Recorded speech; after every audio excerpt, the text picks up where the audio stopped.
Good morning and welcome to Church at Home with Rachel for Friday, the 28th of May. This morning, I haven't even finished my daily office. I took the dog out, and then when I came back in, Rob was having his breakfast and was watching the news. I wasn't sure what I was going to talk about this morning. Usually that will come out of my daily office. But this morning, I wanted to talk to you about something I saw this morning breaking on the news about the discovery of 215 bodies, children's bodies, at a residential school in Kamloops. They were using ground-penetrating infrared sensors to find them, and this has been known. I believe they said that they've known for probably close to 2 decades. They've been working since the early 2000s on the history of that residential school. So I don't think this was an earth-shaking discovery. I think this is something they knew was a probability, but they have now figured this out. But I didn't know about it before.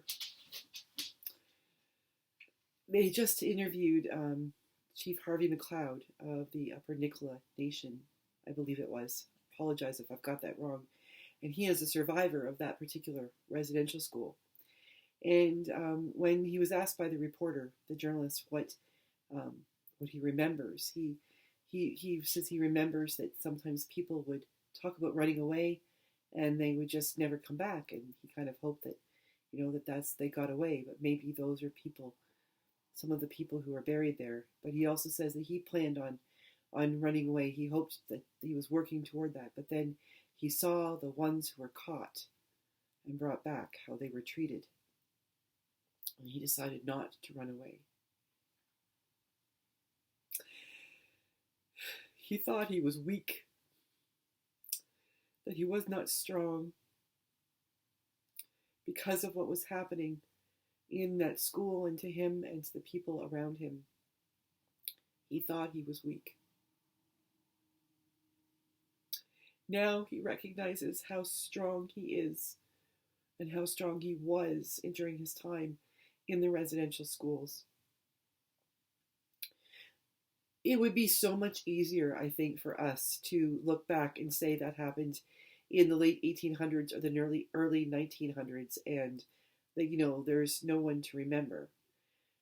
Many of us have probably never met anyone who was directly in the residential schools, but so many people were, and their stories need to be told.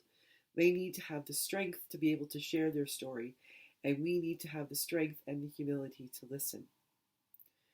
I have been thinking a lot, I've talked a few times about the importance of storytelling, mostly storytelling in how we share our faith. How do we reach out to others and tell them about the good news of Jesus Christ and how wonderful life can be when we believe in Jesus, and the power of sharing our story with others in a good way. But there is a power in sharing a story that is painful, that has been life-breaking, and sometimes life-taking. If we do not share those stories, they will just get lost.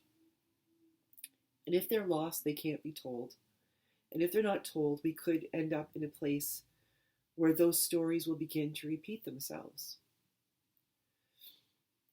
Over the years, when I was a teenager in high school, learning about the Holocaust, learning about the wars, there were a few kids in our class who, made jokes and said, well, my grandpa was in the war and that really didn't happen. And I have a feeling that their grandpa would probably slap them upside the head if they heard them say that. It was more of a joke, a very unfortunate and inappropriate joke, but more of a joke. But there are more and more people, because the further we get away from these atrocities, the further we get away from the storytellers whose story it was, that they're not here to tell the story, the more the story gets diluted and unbelieved. There are people who don't believe the Holocaust happened. How they can believe that, I don't know. But there are people who believe this is all just a big hoax put on by, name your conspiracy. We are living in a time in Canada, we are living in a time in our churches, like multi-denominational, where there are still people who are talking about the residential schools and what happened, where we still are still making discoveries of 215 bodies of children, some of them as young as 3, they think, being discovered. Children buried with no gravestone, children buried with no name, families who wondered what happened to their children, that they just disappeared. How does a 3-year-old disappear?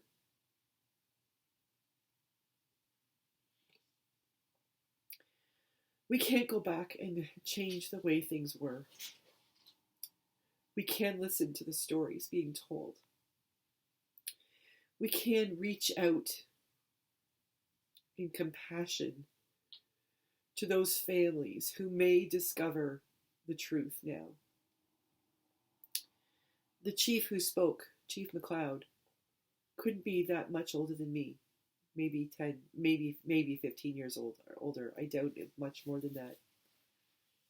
And he remembers being old enough to think about the possibility of running away, and then being savvy enough to realize that if he got caught, things would be worse. So he didn't. He's going to be around for a while to tell his story. He may even remember some of those people who were buried on those grounds. We don't know. But the fact is, the 215 children have been found. Too late. But not too late to be honored and remembered.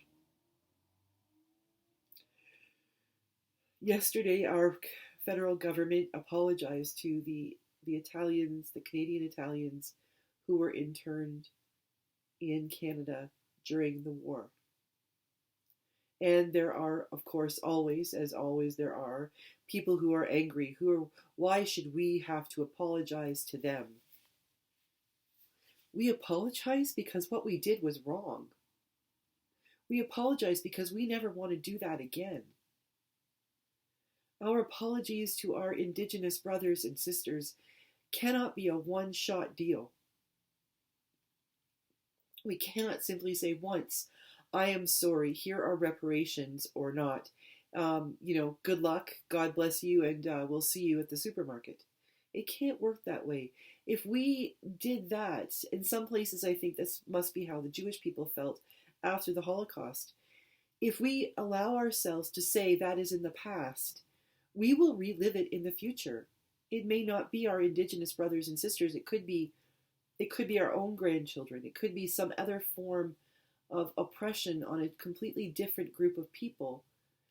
And it will be our fault because we didn't stand up. We didn't say enough is enough. We need to have a conscience of a community. We need to stand up as a people and say it was not right then, and it is not right now, and it will not be right tomorrow. And we will work with you to stop it from ever happening again. And we will do our part if you will let us know what that can be to help heal the wounds that can be healed. For 215 families, those wounds can never be completely healed. But we can do our part to pray for them, to reach out in comfort and for comfort. But most importantly, we can learn, we can educate ourselves, we can be honest and accept the truth that these things did happen. And if they happened to our children, we would never rest. So why would we expect that the Indigenous community would simply say, okay, it's in the past, it's forgotten? We wouldn't do that, would we? I wouldn't. So today,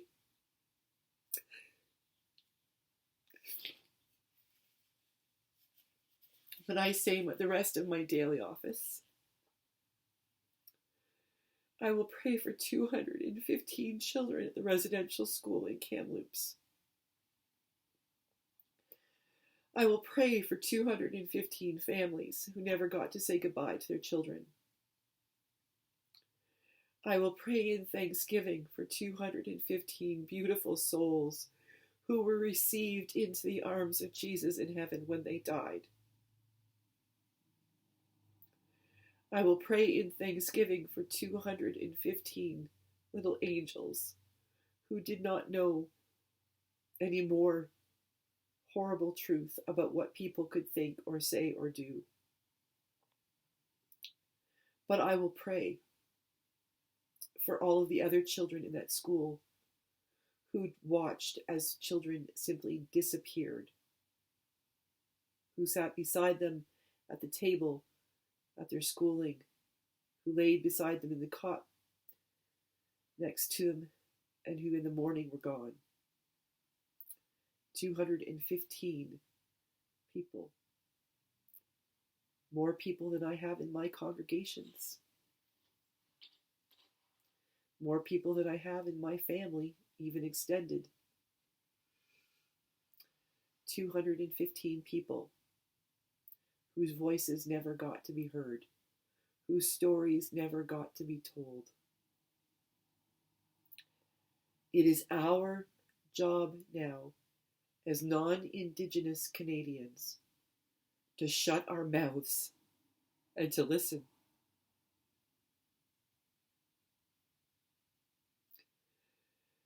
It is our job now, as Christians,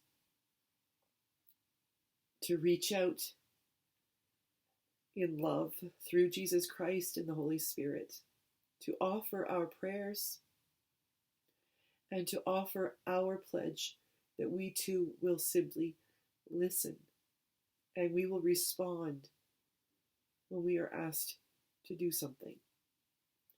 But this is not our story to tell. It is our story to hear. And it is all of our futures to learn for. So to my brothers and sisters of the Indigenous part of the family, I am sorry.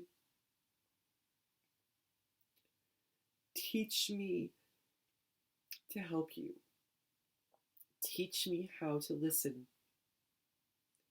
And teach me how to make sure that we stop these stories from ever having to be told in the future. God bless you all. God bless those 215 children. Have a gentle weekend. Be safe. And I will see you on Monday for Church at Home with Rachel, and Sunday as we celebrate Trinity Sunday. God bless. Stay home. Stay safe.